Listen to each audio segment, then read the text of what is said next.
My name is Calliope. Truth be told, I'm not particularly fond of my name or my personality.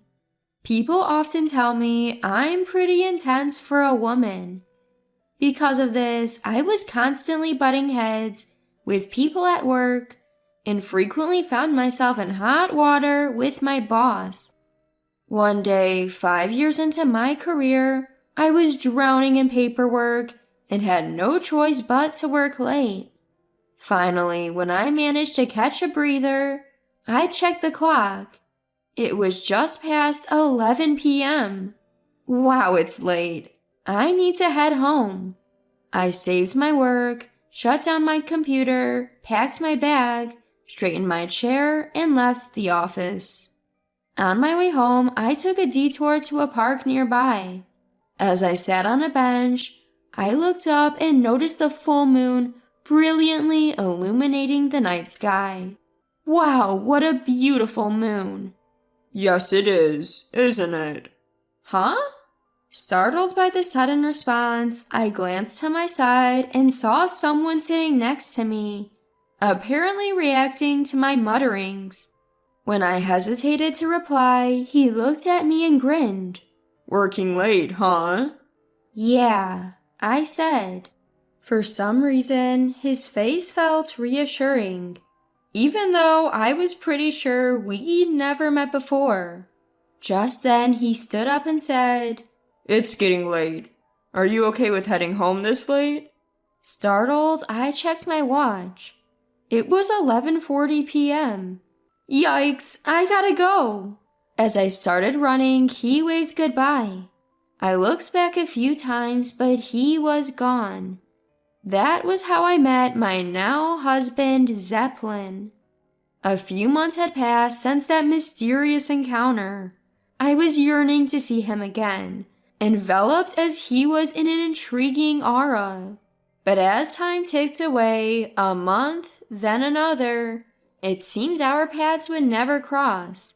Just when I started thinking we might never meet again, out of the blue, I got called into the boss's office. Was I in trouble? I wondered, a bit nervous. When I arrived, I saw a familiar face. Ah, it's you. Hello again. Mr. President, what's going on here? He's the son of my mentor. He came by to return something you dropped. The president said. Dropped something? Your employee ID. You lost it, didn't you? Yes, I did. To be honest, I had no memory of losing it, but I agreed to keep the conversation flowing. Then the guy who was standing next to the president asked, Could we talk privately? He motioned for the president to leave the room. I'd prefer after work if that's all right, I replied and left the president's office. Once work was over, he was waiting for me outside the building. Thanks for earlier, he greeted me. I thought for a moment about ignoring him, but given the president had introduced us, I decided to engage. About earlier? Thank you for playing along, he said. So, what did you want to talk about? Do you know any good restaurants? Would you like to go to one together? Sure. Normally, I would never accept such an invitation, but this time I inexplicably agreed. We went to a restaurant he was proud of, one his friend ran. It was simple but had high-quality ingredients. I had to admit, it was delicious. After we finished eating, and while sipping our after-dinner coffee, he started talking again. My name is Zeppelin. Zeppelin, is it? Yes, it's a rather unusual name for this time, isn't it? Well, my name is Calliope, so... I know. Huh? You see, your president, as I mentioned earlier, is an acquaintance of my dad. He's also very supportive. Yeah, he's that kind of person. Exactly. So he's been teasing me about my name forever, but I never minded. Recently, he said he met someone interesting at the induction ceremony. Interesting person? It's you, Calliope. According to the president, two people with unique names. It's a perfect match. And so? As I heard about you over and over, I became intrigued and asked if we could meet. And here we are. He kept the conversation flowing, talking about his hobbies, how he spends his weekends, and before I knew it, we had plans for our next meeting. On the way out of the restaurant, he offered to walk me part of the way home. He mentioned a movie he wanted to see, so we decided to make that our next outing. Time flew whenever I talked to him, and it was always such a blast. You sure know a lot, Zeppelin. Not really. Most of it comes from my sister. He always said.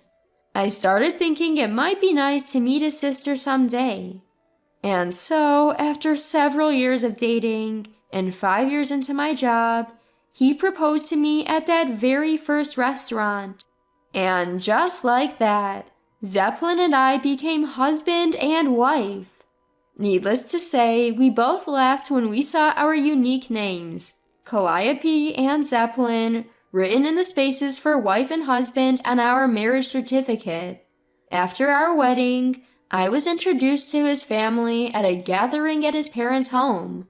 The sister-in-law I had never met before was also there during our wedding ceremony. As soon as she heard my name, she seemed surprised, but overall, she left a good impression. From now on, please take good care of Zeppelin, haha. Sure. Come visit us sometimes. You built your own house before me, Zeppelin. You're so cheeky, haha. My first impression of Marcia, my sister-in-law, was that she was cheerful and easygoing. A little intense, but not a bad person. Turns out that was just her public face. Ever since Zeppelin and I got married and moved into our new house, she started dropping by almost daily without notice. I quit my job after getting married. This didn't sit well with Marcia. You're living a luxurious life on Zeppelin's money, she'd say. And if you're just staying at home, at least be a proper host. Dealing with her became increasingly stressful. To cope, I started pretending I was not home every 3 visits. Yet the visits and the stress didn't decrease. Do you think she hates me? I don't think so. But the harassment continued and my health finally broke down. I ended up in the hospital. Zeppelin did confront her, but her response made no sense. Why shouldn't I, when Calliope has so much more despite that weird name? Zeppelin only apologized. Sorry. While I was in the hospital, I asked my husband to discreetly find out why my sister-in-law seemed to have a problem with me. My husband said, Got it. And by the time I was discharged, we finally understood why she had been giving me a hard time. Do you really want to know? Yes, tell me. She was jealous that we had a lavish wedding. She wanted to make your life stressful so you wouldn't feel happier. Wow, really? I'm so sorry. Enough with the apologies. I'll get my revenge on her. I wanted to get along, but if she's not interested, oh well. Don't do anything crazy, okay? Without responding to my husband's words, I just grinned and focused on getting ready to leave the hospital. My sister-in-law, driven by jealousy, had been giving me a hard time. It was such a shame because I had a great relationship with my in-laws. Well, it is what it is. I reached out to Dad, who I'd heard was her direct supervisor when we got married, and asked for his assistance. Dad was more than willing to help, and so I diligently moved ahead with my plans, all in preparation for a moment that was bound to come. About a year after my hospitalization due to stress, sister-in-law's wedding discussion surfaced. As expected, she asked my dad to give a speech at her wedding. Dad declined just as I had advised him to. I thanked my dad and decided that neither we nor our parents would attend her wedding. Word somehow got out that my dad wasn't attending, and it spread like wildfire through sister-in-law's workplace. As a result, many of her coworkers refused to attend, saying, "If her boss isn't going, then neither are we." Sister-in-law had planned to invite about 100 people, including coworkers, but now her side of the venue was practically empty. She faced backlash not just from her groom, but also from his family. Sister-in-law was visibly pale. In a panic, she called me, but I left a voice message saying, "Congratulations on your wedding. We are traveling and will get back to you once we return." My dad covered the trip costs as a wedding gift he didn't have to give to sister-in-law. Haha, thanks, Dad. When we returned, I headed to my in-laws to drop off souvenirs, and lo and behold, sister-in-law was standing at the front door. From the car, she looked like she was possessed. When I pointed her out to my husband saying, "Hey, isn't that sister-in-law?" he suggested, "Should we turn back?" I decided to proceed. "Hi, sister-in-law. This is not a high situation.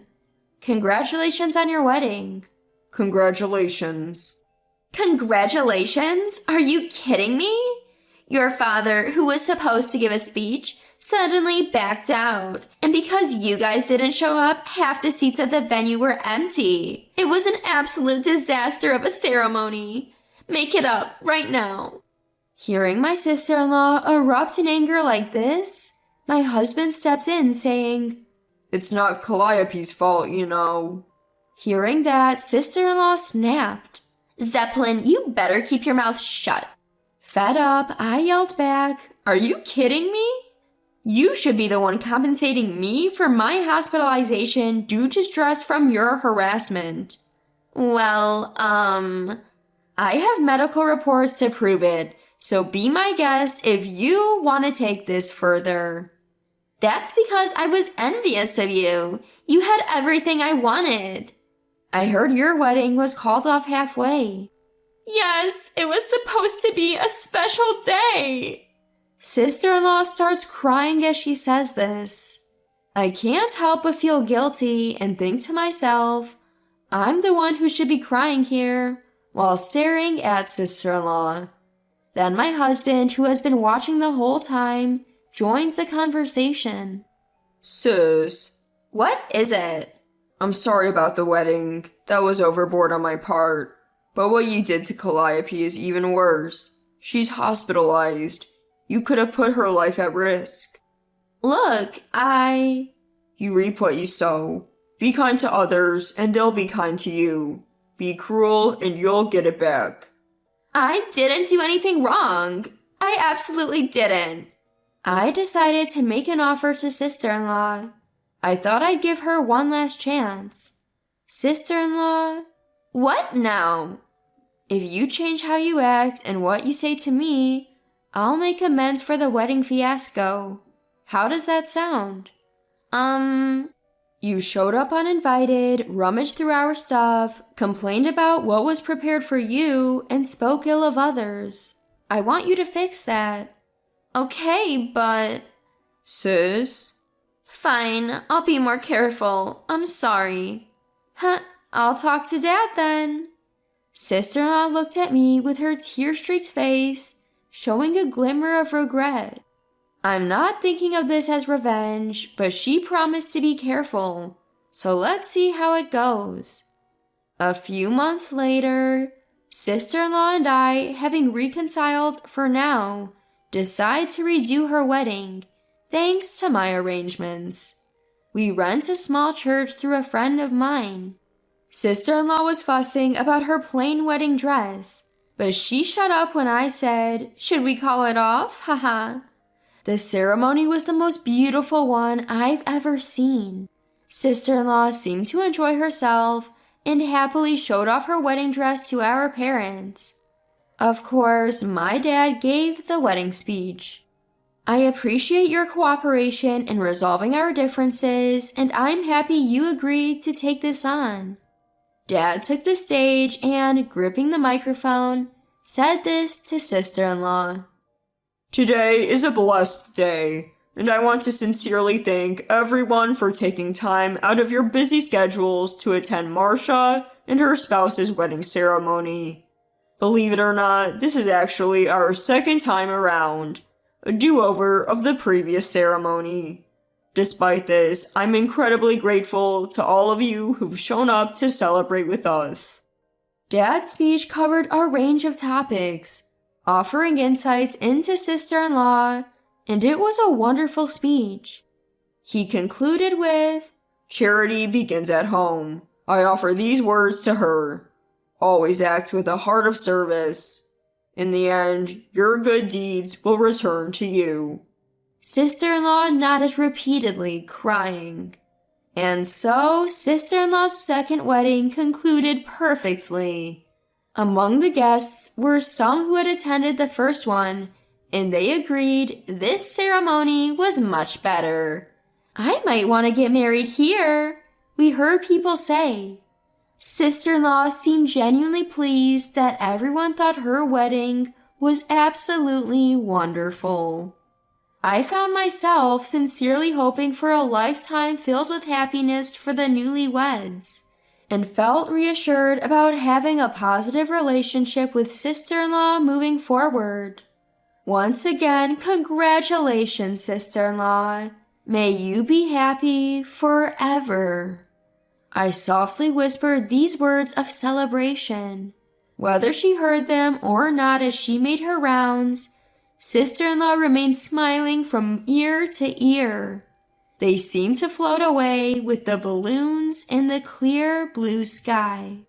It's a secret I'll keep from the somewhat tired-looking sister-in-law after the ceremony, but I was truly moved by her beautiful appearance in her wedding dress and the heartfelt ceremony in a sacred place.